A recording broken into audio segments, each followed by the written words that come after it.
இன்றைக்கி பார்த்தீங்கன்னா ரிபப்ளிக் டே ஃபோட்டோ எடுக்கிறதுக்காக எல்லாமே பண்ணிகிட்ருந்தேன். மார்னிங் எடுக்கலான்னு பார்த்தேன், பட் பாப்பா வந்து தூங்கிட்டா. ஸோ ஈவினிங் தான் எடுத்தேன். என் ஹஸ்பண்ட் பார்த்திங்கன்னா பெயிண்ட்டு, ப்ரஷ் எல்லாமே வாங்கிட்டு வந்து கொடுத்துட்டாரு.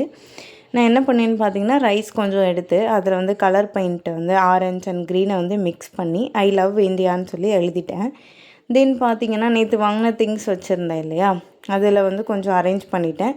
அப்புறம் வந்து எல்லாமே பார்த்தா க்ரீனு, ஒயிட்டு, ஆரஞ்சாக இருக்குது. பாப்பாவோட ஹேர் கிளிப் மட்டும் ப்யூர் ஒயிட்டாக இருக்குதுன்னு அதையும் பெயிண்ட் பண்ணிட்டேன். க்ரீன் ஆரஞ்சு வச்சு அதையும் பெயிண்ட் பண்ணிட்டேன்.